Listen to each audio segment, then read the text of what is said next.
VS9 Bhadradri మీడియాకు కొత్తగూడెం స్వాగతం. పౌరులందరికీ బ్రేకింగ్ న్యూస్ నమస్కారం. చూస్తున్నాం. ఈరోజు 10 భారీగా కురుస్తున్న సెప్టెంబర్. వర్షాలకు ఇప్పుడున్న వాగులు, వంకలు, సమాచారం నదులు ప్రకారంగా పొంగి గోదావరి పొర్లుతున్నాయి. భద్రాచలంలో తాజాగా భద్రాచలం వద్ద లెవెల్ గోదావరి చూస్తే 48 అడుగులకు 43 ఫీట్ మన చేరడంతో ఫస్ట్ వార్నింగ్ లెవెల్ అధికారులు కాబట్టి రెండో ఆల్రెడీ ప్రమాద అది హెచ్చరిక దాటింది. జారీ సో చేశారు. అందరూ గోదావరి ఉధృతి ఎక్కువగా ఉండడంతో పరివాహక లోతట్టు ప్రాంత ప్రాంతంలో ప్రజలు ఉన్న జనాలకి నా జాగ్రత్తగా విజ్ఞప్తి, ఉండాలని మీరు జిల్లా దయచేసి కలెక్టర్ బయట జితేష్ వి వెళ్ళడం, పాటిల్ పొలాల్లో తెలియజేశారు. వెళ్ళడం, వాగు దగ్గరికి వెళ్ళడం అట్లాంటివి ఎటువంటి ప్రయత్నాలు చేయకూడదు.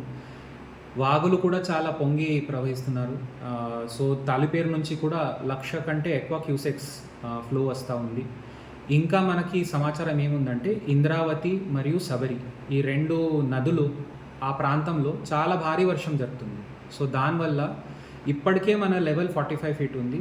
ఇంకా పెరిగే అవకాశం ఉంది. కాబట్టి రాత్రి వరకు మనకి లెవెల్ పెరుగుతూ పోతుంది. రేపు కూడా ఆ ప్రాంతంలో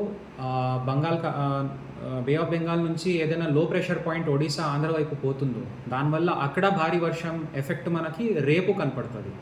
సో అన్ని ఈ అంచనాలు చూస్తే మనకి లెవెల్ గోదావరిలో చాలా పెరిగే అవకాశం ఉంది. కాబట్టి మన గణపతి ఉత్సవం మనం పండుగ జరుగుతుంది.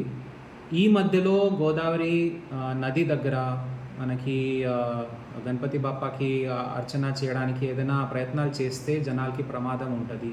సో నా రిక్వెస్ట్ అందరికీ ఏముందంటే ఈ అన్ని అంశాలు గుర్తించి నది నుంచి దూరంగా ఉండాలి. నది ప్రాంతంలో ఉన్న ఊరందరికీ అనౌన్స్మెంట్ ఈరోజు మేము చేస్తూ ఉన్నాము.